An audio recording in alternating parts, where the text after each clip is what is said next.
advantage. He scored 21 in the first quarter for his highest scoring quarter of the season. LA has now won 9 straight home games and are back up to 3rd in the West. Tim Legler thinks chasing home court advantage is worth the effort. Tim.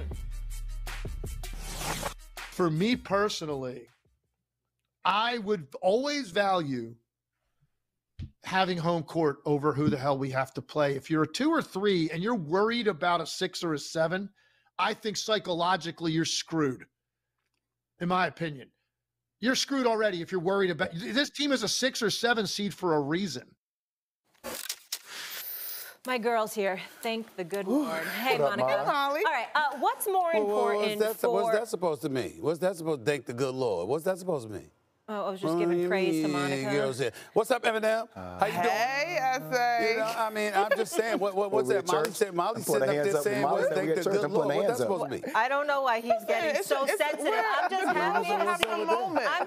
I'm just happy to see Monica. Don't get in your feelings about it. You're okay. You're good. All right. You just said thank the good Lord. That's a little something different. The context something different. That's what I'm saying. Okay, not when you're me. And praise Jesus, man. So oh my gosh, more important for the Lakers. Can I live? Like, can I breathe? Yes. Seriously, I'm just looking at you. Yeah, okay, come on. What's more important for this Lakers team here? Is it their seeding or their matchup in the playoffs? I think it's going to be matchup.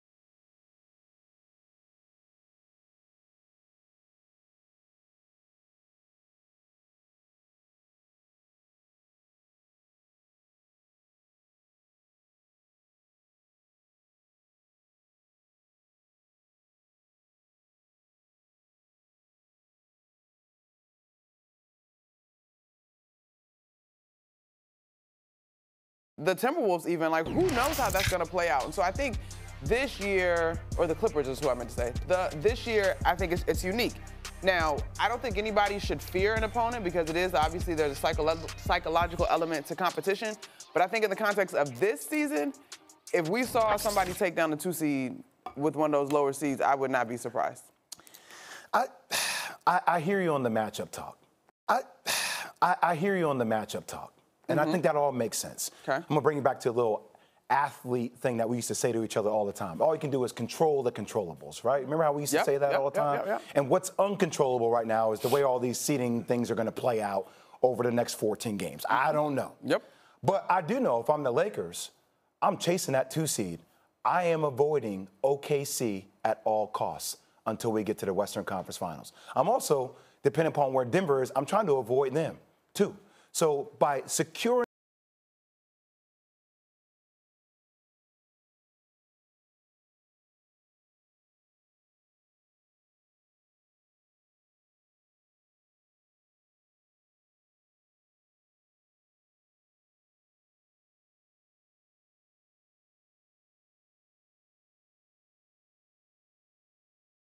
All right, so I guess when I answered this question, I assumed they would just play it out. So the matchup is more interesting to me. But I agree with you. Like, you play. get to the 2. Stephen A? Here's the deal, y'all. When we think about seedings, ultimately everything comes down to matchup, right? You're a 2 seed, you go against the 7. Right. You're 1, you go up against the 8, et cetera, et cetera. So to me, it's one and the same, the seedings, right? What it really, really comes down to when you're thinking about matchups, first order of business is 2 years or so. The Denver Nuggets are your kryptonite. You should have avoided them last year in the first round. You didn't do that, okay? Knowing that you were ill-equipped to beat them, you should have figured out a way to avoid that particular matchup until you absolutely positively had to. Dallas did it, essentially, you know, until then they ended up getting Minnesota. They thought they were going to have to face Denver, but Minnesota took out Denver in Game 7. All right, so Dallas knew what they was doing when they played that game last year. But here's the thing.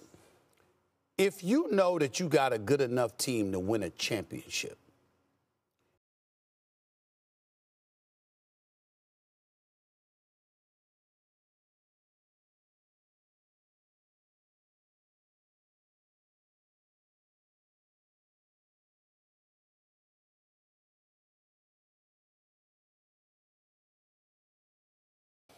could you beat a team in a game 7 on the road?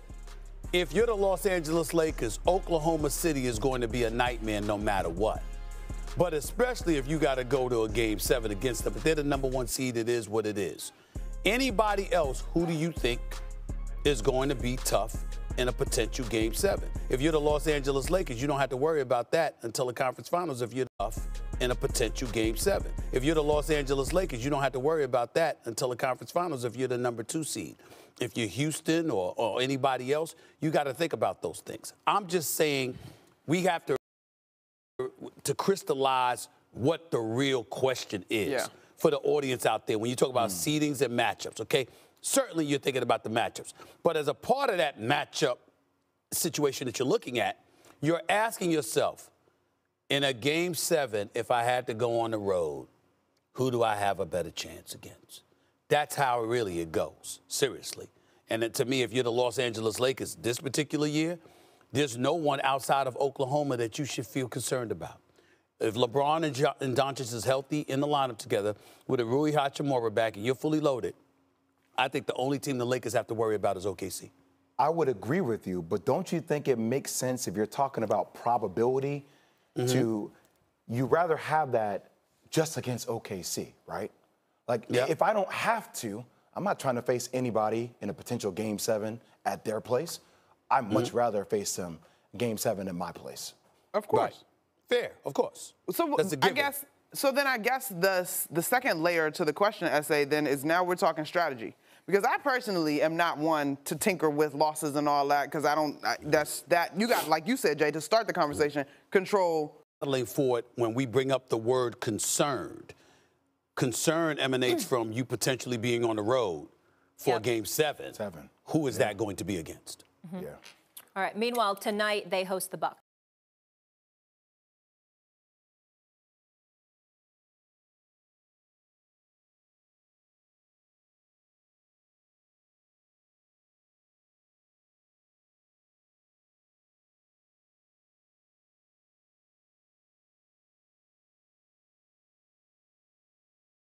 Stored by the Department of Defense website after being deleted as part of President Trump's digital content refresh, which includes purging references to diversity, equity, and inclusion, also known as DEI. When asked why the story was removed, the Department of Defense first defended the move, saying, quote, DEI is dead.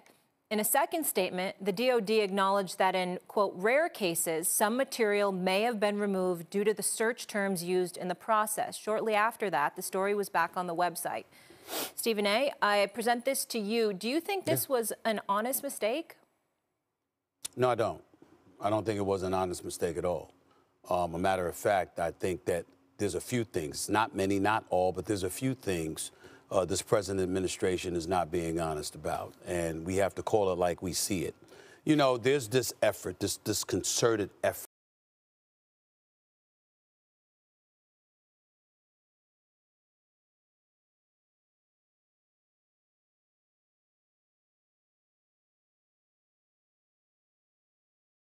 on the side of the GOP. It's very, very simple.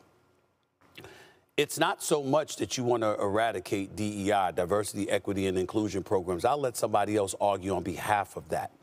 What I like to focus on is how dare you try to ignore the reason for its existence in the first place. Similar to civil rights legislation in 1964, similar to things like affirmative action, similar to things like the Rooney Rule in the National Football League, etc. How dare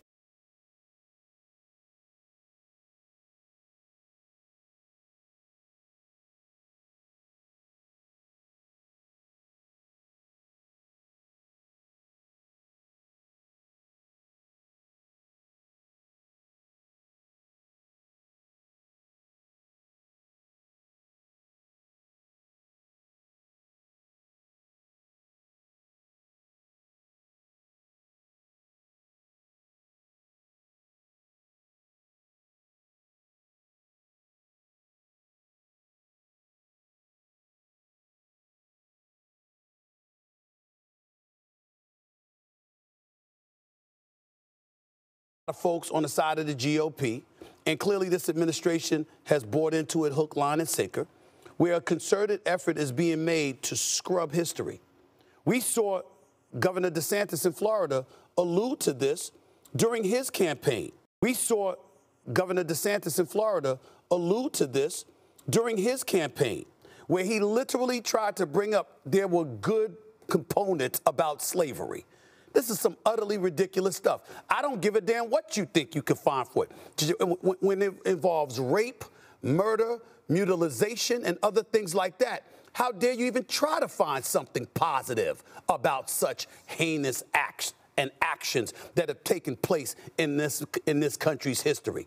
And so now we have an administration in place that has seemed to go on about the business of trying to scrub history to the point where you have Jackie Robinson, who integrated Major League Baseball, who served in the United States military and departed with honor. Okay, he was not dishonorably discharged. He was honorably discharged. This is an individual, Molly, I'm reading from here right now, of 1944, after refusing an order